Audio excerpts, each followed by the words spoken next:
I mean, I got to say, man, listening to these guys talk, absolutely expert defense attorneys giving their takes on this, I think he really might walk too. I don't know if you guys have seen this yet, but Usher did an interview with this woman, Keke Palmer. And my goodness gracious, man, this is a crazy clip right here. And we are going to take a look at it because Usher indicates that his first experiences with that type of content were not necessarily consensual. It is a really wild clip. It's like, I think that we're getting to this point where as much as people are like, look at Usher and Bieber, like we're still like speculating, you know what I mean? We don't know for sure, right? Like we don't know for 100% sure that Diddy got to either of those guys, but I feel like there's so much like press about it, so many people talking about it, that they are starting to think that everyone knows. You know what I mean? Like that's how this feels, the way that he answers this question. It's really kind of messed up, dude. I gotta be honest. Like Usher seems like a nice guy, dude, honestly, like a really nice guy. So, and again, he was like a kid when he lived with Diddy. So we're going to watch that clip. We're also going to take a look at this bombshell kind of panel that was on Piers Morgan. And they're all talking about why they think Diddy is going to walk on this case. This is like a really good watch right here, dude. We're going to definitely take a hard look at all of this, and I'm going to react to it.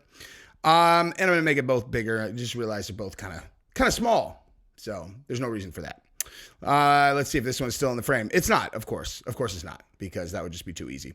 Anyway, let's jump right into it, though. And by the way, if you've not subscribed to the channel yet, that would be amazing, because then you will hear when I do more stuff on Diddy or any other thing that I cover. And keep in mind, this is this case is going to trial very soon, and I am definitely going to be covering every single development related to this case throughout the entire trial, throughout anything that happens with Diddy. Believe me, I'm covering it. So if you want to stay up on that stuff, subscribe to the channel and ring the bell so you know when I upload, and go ahead and like the video if you like. So Usher was basically given to Diddy when he was a kid to live with Diddy and learn about what it's like to be a hip hop star. Okay, now he actually spoke about this. Usher spoke about this 8 years ago on the Howard Stern show. We're going to watch that right now.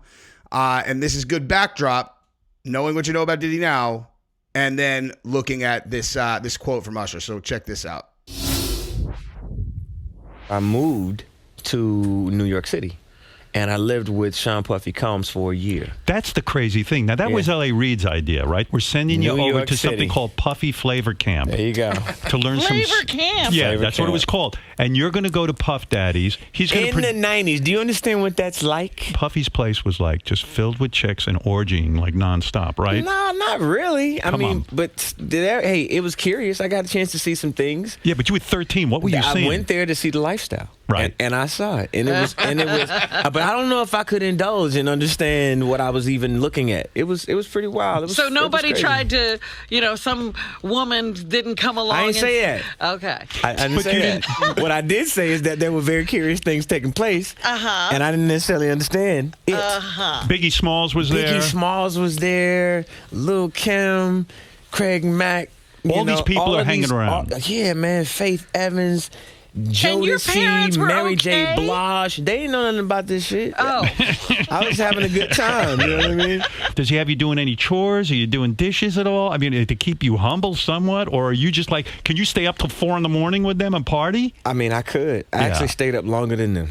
And what kind, do you have money? What's going on? I mean, I had like per diem. Yeah. I had like, What like a living. life. Yeah, it's pretty crazy. 14 years old. You're a dad now. Would you ever send your kid to Puffy Camp? Hell no. See? Yeah. So I more watch his eyes, dude, than anything else. You know? I more watch his eyes. He's like smiling and laughing, but I don't know, man. There's something behind those eyes that seems a little bit not that to me. But anyway, all right. So now let's look at the actual, the interview in question, because this is super. I mean, again, think about what we know about Diddy and then listen to this answer that he gives, okay? This is the last one, for real. Okay. I've been playing around. I was trying to trick you just then. How old were you when you had your first kiss? And who was it? That's a sweet one we'll end on. How old was I when I had my first kiss? That I actually intended to have. Now, wait a minute. You know, there was a couple of, Okay. Well, you know what? That one's stupid. It's out. Dude, I like her now. Because look at watch. Your favorite song ever that you've done. Your favorite song of yourself. And you could, if you want to pick one, your favorite one to sing. I don't know. Are you tired of Because, like, she picked up on that fast where she's like, oh, I just stumbled on, I just stumbled on a nerve right there, right? Oh, by the way, if you're not following this channel, this is my other channel that my wife and I do. The link is in the description. You should definitely go check that out. You'll love it. We cover this stuff too. But yeah, like, you know, he's all, there were a couple I didn't really intend to have. And, you know, you think she doesn't know about what's going on with Diddy? She's all, you know what? Let's not talk about that. Let's talk about something completely different. But for those of you who don't know, there's history between Usher and that woman, Keke Palmer. I knew I recognized her name when I first saw it. Okay, so you guys may remember this. This went mega viral when this happened. Okay, so this is Keke Palmer right here. And she's the one on the left. That's Usher on the right, obviously. And so she had just had a baby with this dude, right? As a matter of fact, I'll just read this to you because this is actually really fascinating. And then, you know, it's like one of these things like, hey, do you think she's is this like cheating or not cheating, right? So Keke Palmer's boyfriend defends shaming her outfit. I have standards and morals, okay? So Keke Palmer's boyfriend, Darius Jackson, who's also the father of her child, isn't backing down after publicly shaming her wardrobe choice at Usher's show. Now says her sheer fit reflects poorly on their family. Darius is defending. Okay, so that's basically what he said, right? He said, this is my family. So he went on and he was like, what are you wearing, right? Like, what are you wearing? And he got lit up on social media. Now watch the clip. You tell me, dude. Hey, you tell me how you feel about this. This is your girl, okay? I don't think this is really about the outfit, dude. Okay? I really don't think this is about the outfit, right? So he starts like serenading her. I can't play it because it'll get copywritten. He's got his hand on his girl. She's got her hand on him. And she's like, oh, yes, sir. Yes, sir, Usher. Mm-hmm.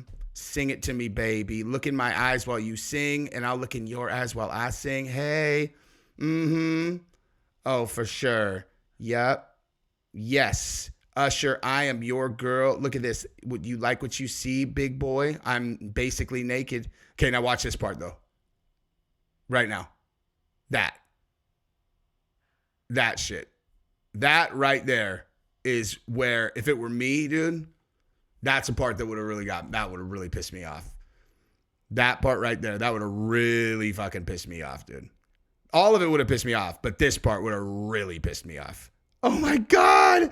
Oh shit, girl. Usher, can you fucking believe it? Oh my God, I would fuck him in 1 second. If he's down, I'm down. I mean, come on. Come on. It's Usher. I would definitely have sex with him, for sure, like tonight. Absolutely. For sure I would do that. Dude, that was my girl, man. That clip would have been a serious fucking problem. But anyway, so that happened and it went viral and, you know, whatever.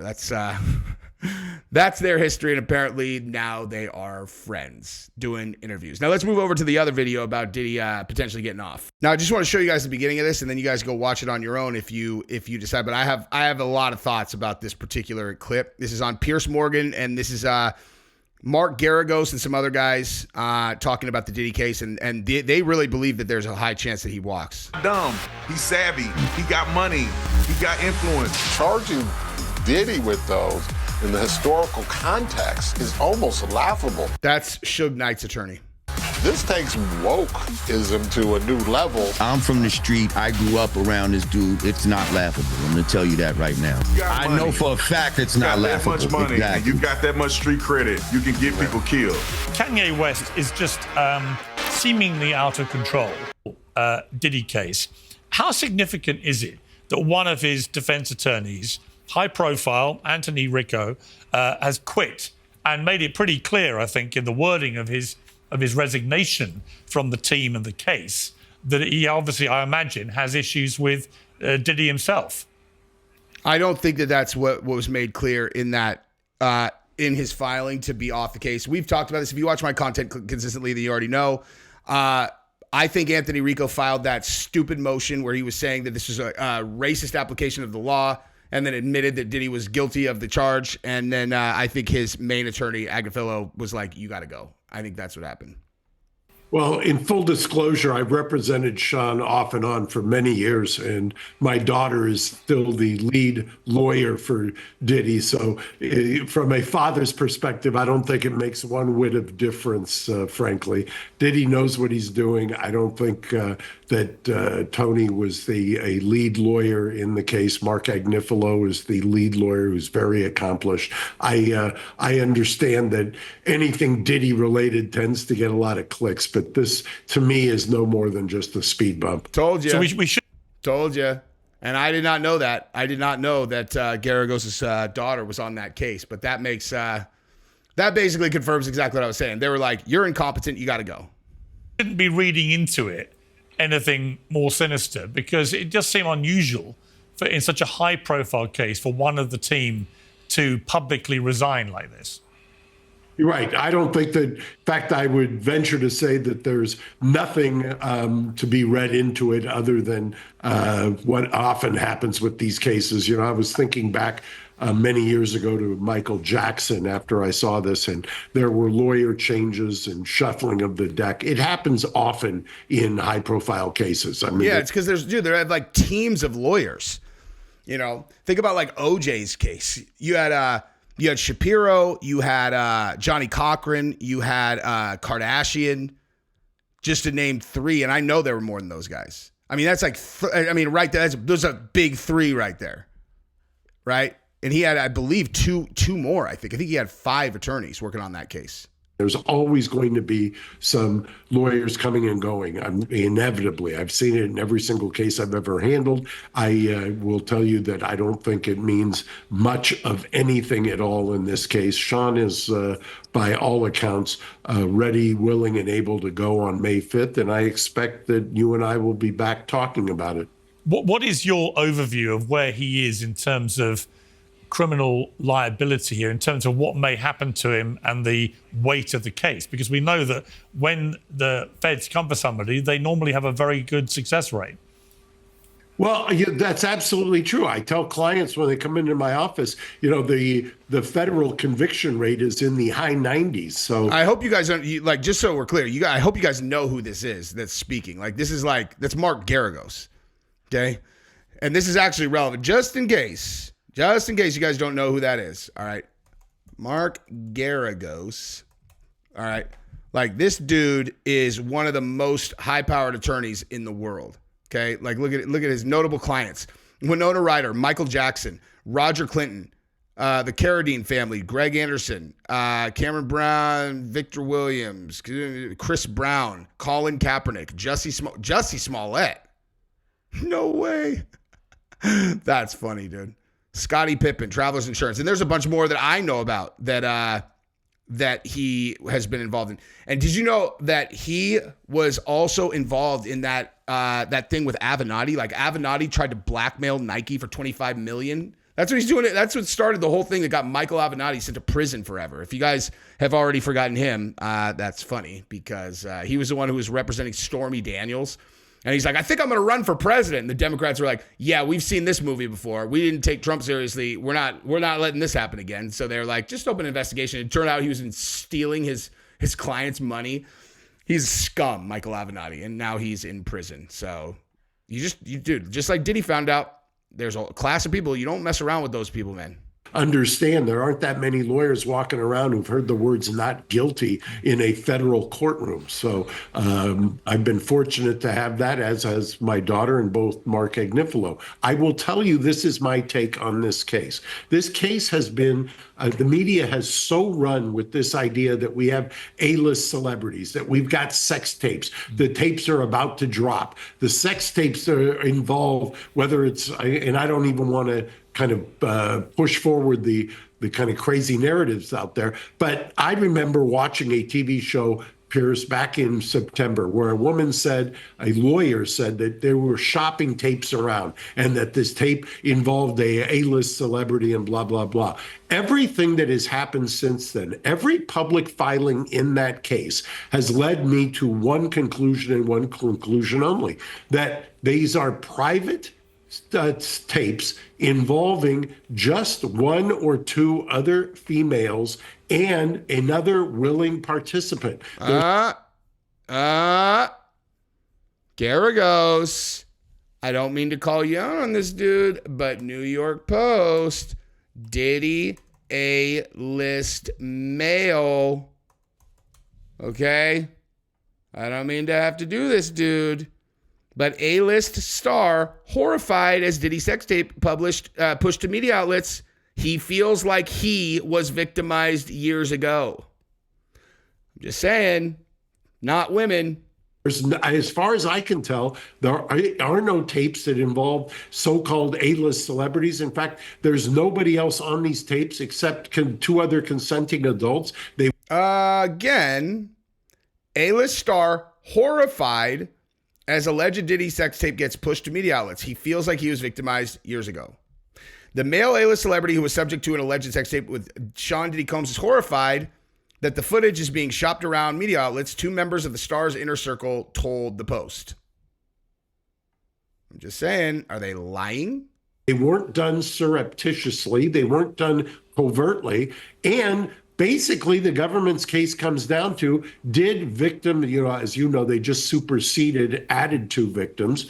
But it appears that it's just three, if you believe the defense, three ex-girlfriends. And that has morphed into now saying Bad Boy Records has been a criminal sex trafficking enterprise, the likes of which is Abercrombie and Fitch. I don't disagree with him on this. This is what I've been saying all along about the actual case, right? Like if you have a discerning ear for what I say in these videos, like I cover all of the like civil cases, but anytime that I've talked about the criminal case, I'm like, this case is light, dude. I've read the indictment. This case is light, man. Now, of course, you're not going to know until they get on the stand what they've got, what they're saying, what the videos are, so on and so forth. I mean, I don't know, but it seems to me that the actual like case itself is light. Now, I don't know that for sure. And also, I mean, I'm also taking for granted that things like, having someone walking around with MDMA to give people, which is definitely a crime, I consider that not really a crime if they're taking it willingly. You know what I mean? If it's like, hey, man, you want an MDMA? It's like, sure, man, I would love an MDMA. Hey, would you like one? Yes. Would you like a Viagra? Sure. And then they're like, like, I don't care about that. But it is illegal. That's the thing. It is illegal. Okay, so if you get like a motivated prosecution team, like a motivated prosecution team that may have BlackRock behind them, that's like, you need to put this guy in the slammer. They start ringing you up on felonies that you did not consider to be crimes, but they are. You know what I mean? Per the law. I don't see it. I haven't seen anything that gives me any indication that that is the case. Matthew, I saw you nodding there. Yes. You were a criminal trial consultant and a defense attorney for 25 years. You've represented, like I said, Suge Knight. With over 100 jury trials you were involved in, including a lot of murder cases, you secured a lot of not guilty verdicts. Now, you said an interesting thing. You said that you're no fan of Diddy. Okay, that's kind of funny. They're like, all right, moving right along on the camera. He's talking about the guy who had been a criminal defense consultant who has 100 murder trials. Consultant. Like, who does he mean? A defense attorney for 25 years. You've represented, like I said, Suge Knight. They're like, it's him. With over 100 jury trials. You don't recognize him? He's not. A lot of murder cases. You secured a lot of. Oh, there it is. Okay, there we go. That's who we were looking for. It's like, yeah. One of those two is a criminal defense consultant. The other one is a rap guy that everybody recognizes as definitely not a criminal defense attorney. Anyway, it's neither here nor there. Guilty verdicts. Now, you said an interesting thing. You said that you're no fan of Diddy, but you still think this case might not be a very strong one. Explain that. I agree. I agree with Mark 1,000,000%. This is a joke. This case is blown up into something that from nothing. When you have, first of all, a number 5 or 6 lawyer getting off a case means nothing. He's mad he didn't get enough camera time. He's mad he thinks he wants more money. He filed that idiotic motion 2 days before he got kicked off the case. It means nothing about the case. In all likelihood, he wasn't even particularly privy to all the comings and goings that were going on with the case. I'd be very surprised. Mark Geragos doesn't sit down and have conversation with 4 and 5 lawyers at the bottom. And it's nothing intentional. It's just the practical reality. In Sean and Combs' cases, this guy is a unique individual, but he's not dumb. He's arrogant, he's obnoxious, he's a lot of things, but there's a lot of things that a lot of people in the music industry are. But he's not dumb. And he has an inherent, every time I've ever met him, I thought he had an inherent quality of fear. You know, he was afraid of doing anything for himself, afraid of going to jail, which I understand, I get it. But this is the case where here's a crazy thought. There are some people in Hollywood who have different sex lives than people in mid-America. There's, like Marcus referred to, I've talked to people about these videos multiple occasions. No one's told me that there's ever any, 1, there's no baby oil. 2, there's no children. 3, there's no force, no coercion, no duress. These are commercial sex workers. He's a voyeur. He liked to watches his significant others have sex. There's just almost nothing to this case. I agree with this. I really do. Now, it doesn't mean he's going to walk, but in terms of the criminal stuff, dude, like the civil cases are completely different things. Like, why aren't, where are the criminal prosecutions there? But like in terms of the criminal prosecutions, that's different. But they did flip his drug mule, dude. Okay, they flipped his drug mule. That guy's going to testify against him. That's a problem. That is a real serious problem. Anyway, I'll tell you what. I have been going long enough that I think it's probably best if I just send you over to this video if you guys want to continue to watch it. It's on Piers Morgan's channel. You guys will love it. Obviously, you can read the title right there. I love you guys. Subscribe to the channel. Ring the bell. Bye-bye.